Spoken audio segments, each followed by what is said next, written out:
Honey, are you getting your schoolwork done in there? Yeah, of course I am. Gosh. So today I want to talk to you about just a few things.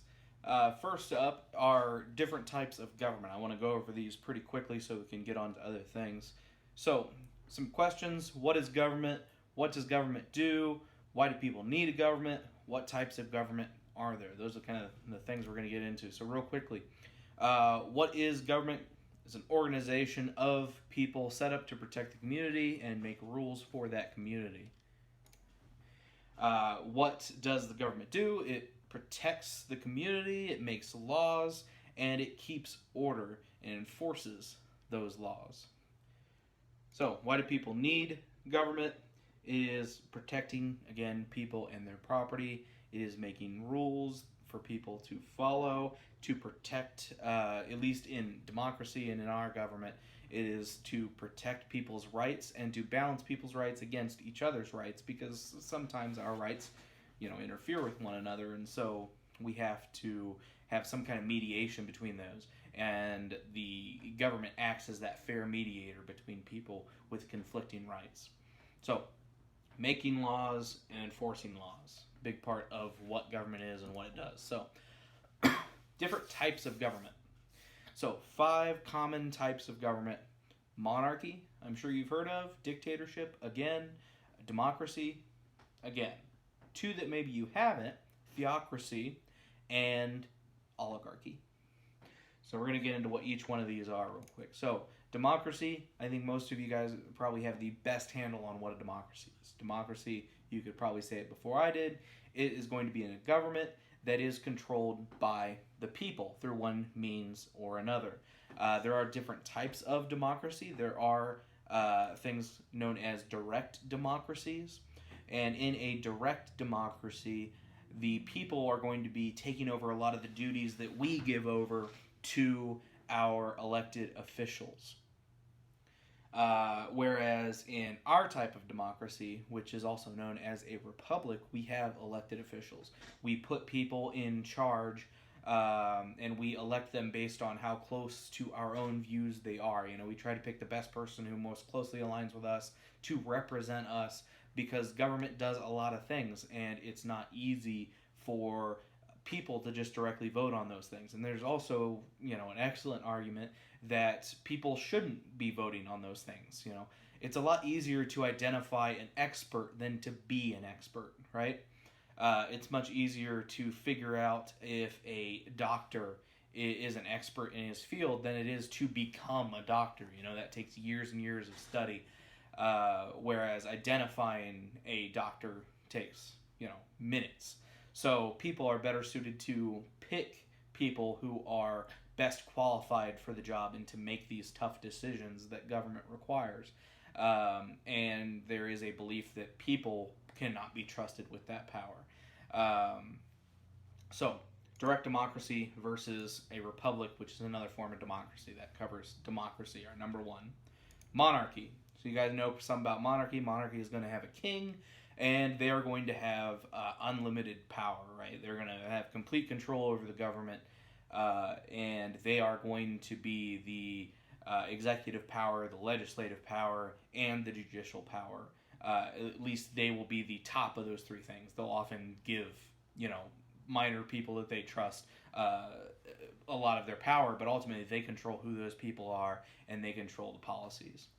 So, monarchy, there's another type of monarchy. It is a constitutional monarchy. So in a constitutional monarchy, the UK is a great example of a constitutional monarchy. There is a monarch, there is the Queen in the UK. She does not have unlimited power, however. She is very limited in her power. The Queen has less power than our president does in the UK. Their executive branch is basically split between 2 individuals. You might have heard of a prime minister, who's Boris Johnson right now, and then the Queen. The duties of our president are basically entrusted to 2 individuals instead of 1, like ours. So she does have power, but it is not an unlimited power.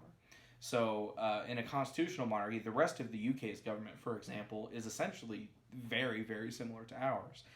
They have elected representatives, they pass laws, and it is more or less, it's much closer to a republic than it is to a monarchy, but it is still, usually classified as a type of monarchy, but in practice is much more similar to a democracy.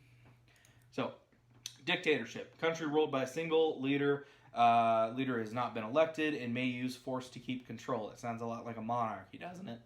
But there is some important differences between dictatorships and monarchy. Monarchy is usually something that is long established, and monarchies are usually passed down through some means, usually hereditary means, usually father to son, mother to daughter, etc., etc. Usually through some kind of hereditary means. Dictatorships, usually the dictator is some kind of military strongman who has seized control through one means or another. Or sometimes, like in the case of Hitler, they are elected, but then get laws passed in such a way that they turn themselves into a dictator through other means. But through some means, they become the ruler. But there is a gray area where these two things overlap. Dictators can eventually become monarchy. In North Korea, for example, it's kind of hard to say is that a dictatorship or is that a monarchy anymore, because now we have the third in the Kim family to run the country. When does that become a monarchy? It's kind of hard to tell. But there are some similarities and definitely are some differences between the two. So next up, fascism. Fascism is usually described as a type of dictatorship, although fascist governments do not have to be a dictatorship, but usually requires some kind of supreme authority. It is not a fascist government is not usually going to also be a democracy. Fascism requires it spells out a few things. So a fascist government is going to spend a lot of its money on the military. There's going to be huge amounts of nationalism and patriotism in fascist countries, and most of the governments that we declare as fascist came and went during the 1920 and 1945 era, World War II era, essentially. But there are still examples today. North Korea, I think, being one of the best, where North Korea spends more percentage-wise of its GDP on military means than any other country. And they're such a poor country that means starvation for a lot of their people. That has happened and is happening in North Korea, that the people are not being taken care of in the way they could be if they weren't spending all of this money on their military. So, theocracy is up next. This is one of the first ones that you guys probably never heard of. And a theocracy is a government that is controlled by the religious leaders of the country. The leaders of the country and the religious leaders of the country are the same people. Today, most of these countries are going to be in the Middle East. But also a great example would be Vatican City, which is technically its own country. It is separate from Italy and Rome, and it is controlled by the Catholics. So a theocracy is going to be a government that is controlled by the religious doctrine of whoever that might be, whether it is Christianity, Muslim, etc., etc. And this is where the concept of Sharia law comes from, where a lot of the countries in the Middle East, they have rules that come directly from the Quran. Those rules are based on the teachings from the Quran. Requiring women to wear head coverings and things like that. So, an oligarchy. So, an oligarchy is a government that is in the hands of a collective of some sort, some kind of group. The best example of this would be China with the CCP, the Communist Party in China. So the CCP is what controls China. They do have Xi Jinping, who is their leader, and basically their version of an executive power, like president or monarch, etc., etc. And he does have a lot of power. And slowly he has been trying to, it seems, develop China into more of a dictatorship and gain more power for himself.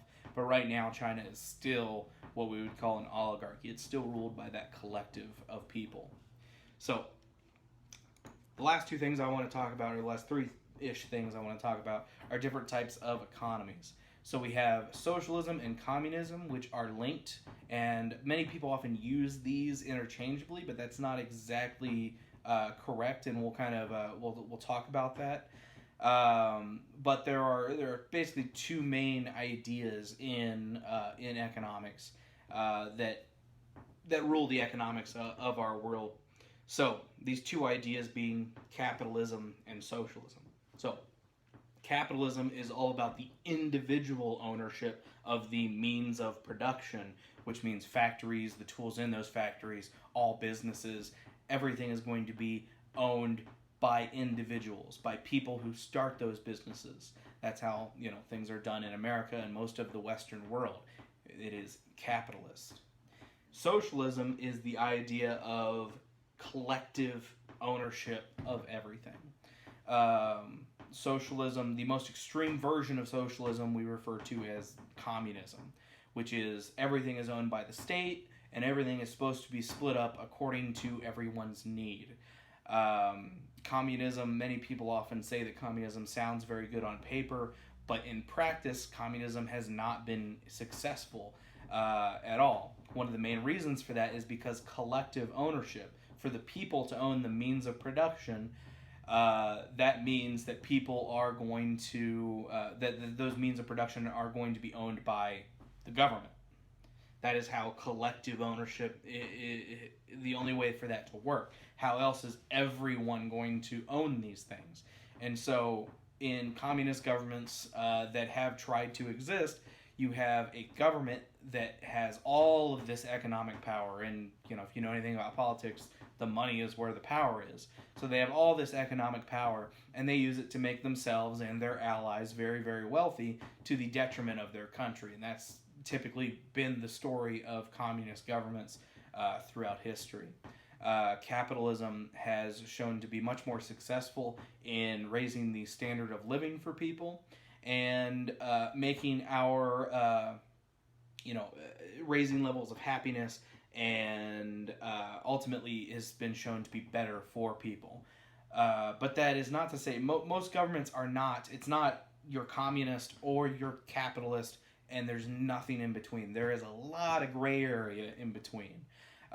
Many people look at the governments of Europe, and they are much more socialist than we are, but we are not completely unsocialist ourselves. There are a lot of socialist ideas in our government, and many of them most people think are good ideas, but there's a lot of debate on different socialist ideas. One of the biggest ones that I've seen a lot of debate on is welfare. Are we giving too much welfare? Are we giving too little welfare? Et cetera, et cetera. But there are other things that people debate on much less and see as a great thing. Public schools is a big one, right? We all collect taxes, and everyone gets to go to a public education and is brought up to a certain standard of education for free, right?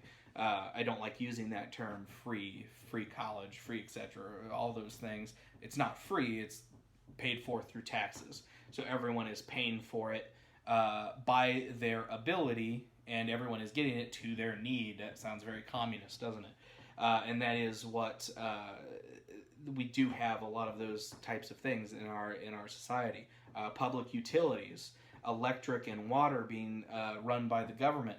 This keeps the prices of these necessities down. These things, electricity and water in today's society are seen as necessities. A lot of people are pushing to have internet be put as one of those necessities that is provided for through taxes. That's something that people can debate about. I'm not, advocating one way or another, but there are certain utilities that we have put, and I think most people agree that not having water access being run as a business is a good thing, and most people agree with the same thing with electricity. It's not run as a business, it's run by the government and is essentially run at cost is the hope anyway. It doesn't always exactly work out that way, but it's certainly cheaper than if a company, it was to be run like a company.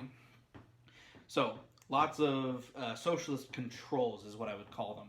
Capitalism needs socialist controls to pull it away from capitalism's worst aspects. Because unbridled capitalism looks like what we saw during the Industrial Revolution, where we have children being worked, we have factory towns where people are essentially held hostage and essentially slave labor because they end up owing more to the company that they work for than what they're being paid. All of these abuses, these are things that pure capitalism would allow. So there is a necessary balance, but ultimately successful governments have been much more grounded in capitalism than they have been in the ideas of socialism. But those socialist controls are not necessarily unimportant. There are value to many of them, and people can debate about what level. Obviously one of the biggest debates between the two dominant parties in America here recently has been over healthcare. Should healthcare be something that we are paying for collectively, another one of these socialist controls, or is that too much socialism? There's a lot of debate between people on that issue, and that's something that people are going to research and decide for themselves, and you're going to vote for the people who you believe have a better, who more align with your view of it. So that covers the different types of governments and the different types of economies. So this section is, the next couple weeks, is going to be all about looking at some different countries around the world. We're only going to be able to hit a few. We can't hit all 217 or 230, however many countries there are in the world. We're not going to hit everybody, but we are going to hit a few of the ones, especially those that are huge players in the world right now that you should know a little bit of the backstory of. So, have a good one. I don't really have any bloopers here other than when I accidentally hit record once. So I thought you guys might be wondering, like, what's behind Mr. Studebaker there the whole time? So this is my home office / spare bedroom, and the bed never really sees any use, so we just leave this tarp over it because, well, frankly, cats are jerks, and we don't trust them. So we have this tarp over it to prevent any, let's say, water contamination of this bed. That's it. I'm not going to show you the other half of the room because it's too dirty. Have a good one. Bye. Need to be louder. Hey.